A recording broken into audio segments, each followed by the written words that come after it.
Okay, folks, Andrew Bopro is here. Well, I'm going to recap four more signings for the Chargers this week, up to as I'm filming this video right now. And one more little interesting little tidbit rumor that we might be picking up. And again, a very exciting player that a lot of people have wanted to get for quite some time. Kind of interesting. So, plenty to talk about this in this video, guys. So, guys, as always, let's get into it.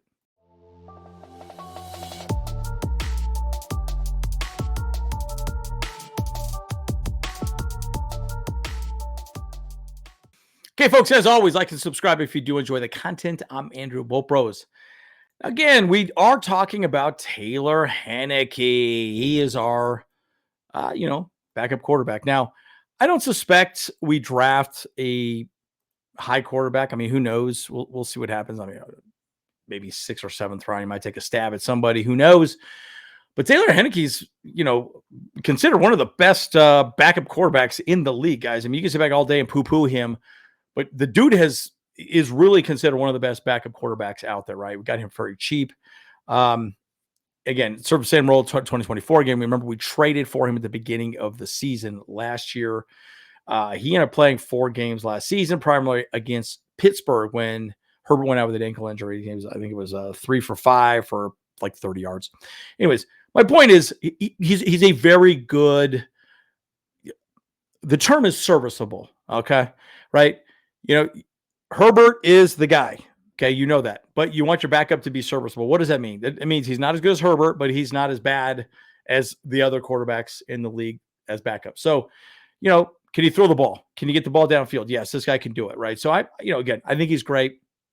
Let's hope to God he doesn't have to come in this season, but again, you never know how it plays out. Right. So, but again, he posted a 7-8 record, threw for nearly 3,500 yards and 20 touchdowns at the Commanders. Right. So, look, I mean, he can do it, right? So that's why you want to bring him back. Very cheap, great backup quarterback to have. And again, maybe we draft a quarterback this year. Maybe we like him, and who knows? Maybe we don't re-sign Heinicke again. So who knows? We'll see what happens with that. But again, I do think he's a good guy, good depth piece, good to have. Now, I want to talk about a couple things right now. Let me just take a step back. That's the offense. I'm going to talk about the defense. Now, I'm going to be very clear. There's 3 ways that this team is going to build a team. George Tease has talked about it over and over again. Okay. 1, it's in free agency. We're in that now. You fans are absolutely losing your goddamn mind, sitting back saying we need to go get, Devontae Adams and all these other guys. We got to go spend money. Now, currently, let me say this. Currently, we have $60 million. You might say, well, we're 4th in the league.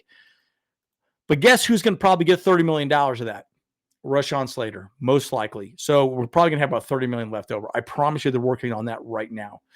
Now, whether they do that or not, your guess is as good as mine. I'm not quite sure, but my assumption is they are probably working on that right now. Having said that, that's not a ton of money left over. Again, $30 million. Again, free agency is where you build up. That's what we're doing right now. We're picking up good veterans at an affordable rate. Now, I promise you, we offered Poona Ford some money. Poona Ford said, hey, I can get more money somewhere else. I think it was like 3rd ranked PFF rated defensive tackle. So, of course, he got his bags elsewhere. Now, the second way, and I think this is where we're going to be focusing moving forward, because I think we have a very good coaching staff and a very good scouting staff, the draft. Okay. You pick veterans up front in free agency. They are the guys. They're the starters. Then you bring your rookies in from the draft and undrafted free agents. You push your veterans to get better, and then you have your backups in your rookies and your undrafted free agents pushing those veterans to get better. Again, remember, look at Cam Hart. Look at Tariq Steele. That was in the 5th round. Those guys are absolutely lockdown cornerbacks. So again, you need cornerbacks, you need all these other players, but again, those rookies can push the veterans. Once they fall out, rookie steps in, and he can easily learn how to play that sport or that position. Then the third way, which we were very active in last year, and George Tease said this time and time again, they're going to be active in the waiver wire during the season, and we picked up a ton of players. Tucker Fisk was one that just comes to mind immediately, right? We picked up Taylor Heinicke. In the, right before the season, we traded for him, got him, and we traded for Elijah Molden, re-signed him as well too. So my point is, We're probably going to trade, maybe trade off one of the two of these picks that we have now, because we have 10 picks going into this draft season in 2025. So we have plenty of capital that we could probably go out and get a couple players that we want to fill in the gaps, some veteran presences. Now, again, those are the three ways: free agency, draft, and then waiver wires during the season. They are going to be active all the time. Now, let me talk a little bit about Jesse Mintzer's defense. And I'm going to talk more about this live on Sunday as well. The whole point of the defensive line is block destruction, right? You're not there to get sacks. You're there to stop the run and destroy the block. If they're rushing right, they're rushing left, or they're sliding right, sliding left, you blow it up. They're going to go A gap, you blow up the A gap. You're going to go B gap, they blow up the B gap. So the whole point is block destruction. So we're going to talk about the two defensive linemen we scooped up.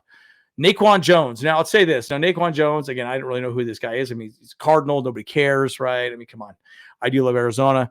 Great weather during the wintertime, as you know. Having said that, I didn't know who this guy was. And sadly, they beat us. James and I were at that game. I was really frustrated that we lost that game last night. It was really annoying. Still a little ticked off about it, but whatever. Anyways, he's on our team now. Chargers had more depth of defensive trenches with Jones past 4 seasons with the Titans and Cardinals. Big dude. This dude is big. 6'3", 313 pounds. Yowzers. That is big. Talk about block destruction. This guy is a straight up bowling ball coming down the hill. Okay. So my point is, the whole point is block destruction. You guys seen a theme here. Again, everyone was poo-pooing Poona Ford. Oh, he sucks. He's going to be horrible. And Poona Ford was way better at stopping the run at the beginning of the season. He kind of tapered off a little bit at the end. But very good. He went to Michigan State 2021. 8 starts, tallied 89 total sacks, or pardon me, tackles, not 8 sacks. That'd be amazing. 38 solo and 6.5 sacks. Again, he's had more sacks than you would expect, right? So, but again, more of a rotational player, but he does have plenty of size. Again, he's going to be in a room with another person we'll talk about here, Tear Tart, who we know just got re-signed, Tito Obonia, Scott Matlock, and Justin Aboigbe, who could play defensive lineman and edge. So I think that's great, right? I mean, look, a good depth piece, a good rotational player, and that's what you wanted with him. Now, another guy that I was just alluding to is Deshaun Hand from the Fish, the Dolphins. Anyways, again, that's where T.R. Tart came from as well, too. But the Chargers added another defensive lineman with Deshaun Hand this week. Again, he was an 2018 4th-round pick from Detroit, 2 seasons with Miami, where he appeared in 33 total games. Again, he's probably going to be the most likely the starter day one with T.R. Tart. I mean, we'll see how it plays out. Hand's role in Los Angeles might be stopping the run and getting and really he's a run stuffing pro. That is what he does. He puts those big dudes on the ground. And so he's very, very good at that. I think he's only got 5 career sacks. Good. Solid depth piece moving forward. I will also say this before I continue talking about this. This defensive lineman group for this draft is very good, very deep. So I would be surprised if we still scooped up another defensive lineman. I mean, we shall see. But my point is, 7-year veteran, 64 career games, 13 starts. He's 29-year-old. Again, 6'3", 202 pounds, right? So again, very good. He's a Jim Harbaugh type guy. Perfect for Jesse Mintzer's defense. Block destruction. Again, we've had the conversation over and over again. I think PFF has him at a grade of 85.0, 7th among all defensive tackles who played at least 200 snaps. So very good. Again, T.R. Tart and I think Hand are probably going to be the 2 main starters for the team moving forward as of right now. Again, the whole point is you're going to be getting enough people in free agency that you are feeling very comfortable going in the draft. I don't have to get a defensive lineman. I don't have to get a guard. I don't have to get a center. You can just say, my team is good to go. Let's get depth through the draft. That's the whole point, right? So Deshaun Hand, I think, is a very good pickup. We'll go from there. And the final one I want to talk about, and my special little tidbit, the Salt Bay thing, will come here in a second here. But Shawn Phillips, linebacker. Now, you might sit back and say, oh, he sucks. He's garbage. Look, he is a special teams ace. That is what he does. 1,400 career snaps for special teams. So I wouldn't expect him to really be, playing a whole lot on the defensive side of the ball, but special teams, he's going to be good. Again, he's 28 years old, linebacker, 1,400 career snaps, right? That's great. He went to Baltimore. He was a Baltimore in 2020 and 2023. Again, Joe Ortiz knows him well. Look, bottom line, Ryan Ficken, we lost Nick Neiman. We all know Nick Neiman was a very good special teams ace, but Shawn Phillips will fill in that gap.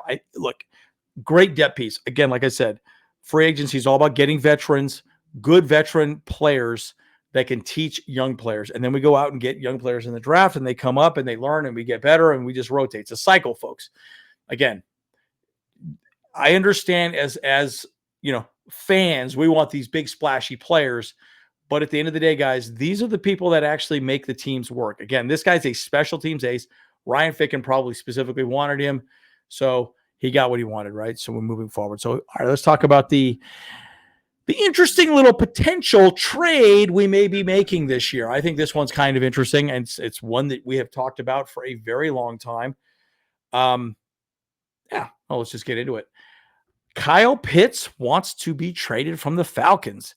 Again, he's never really done well with the Falcons. I don't fully believe that he's been utilized properly. I don't think he's going to be that guy that. Look, I could see him getting traded. I really can. He has not performed well with them. Now, whether it's a scheme fit, whether it's a who knows, but this guy would fit in great, and he would be an awesome weapon for Justin Herbert, even if it was a 1-year deal with us. Trade for him. 1-year deal, we'll see how that plays out. But again, you want a veteran like this guy. This could be one of the guys like a Taylor Heinicke or Elijah Molden that we trade right before the season. We just, maybe trade off a 6th-round pick. Who knows? We'll see what they would want for him. I'm sure they'll probably want better than that, but I kind of hardly doubt he will get that because he hasn't performed, right? So, again, this is a results-based business in the NFL, and he hasn't been that great with the Falcons. So we'll see how it plays out.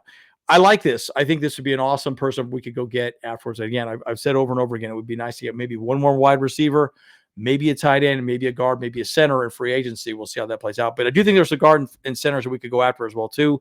We'll see how that plays out. I think next week will probably be interesting to see. But again, guys, what do you think about this, man?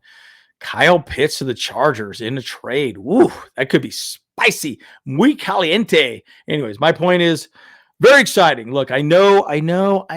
You guys are all angry. You guys are pissed off. Please don't go firebomb, SoFi Stadium because you guys are pissed off the Chargers didn't go out and get, Devontae Adams or DK Metcalf, right? At the end of the day, the team is coming together. I know there might not be the players that we wanted, but these are very good players. They fill in the gaps. And these rookies that we're going to go after are going to be the next generation of players that are going to be moving up through with this team. So let's let Joe Ortiz cook. Let him do his thing. He's over there doing his thing. He's got the walk. I don't know why I said walk, but you get what I'm saying. He's cooking the weenies on the hamburgers and all right. These are really bad analogies. You get what I'm saying. All right, guys, we're going to talk more about this on Sunday. As always, Andrew Bolt Bros. See you guys in the next one. Hey, what's up? Cameron Dick here watching Bolt Bros podcast. Let's go. Charged up, Bolt Bros on the night.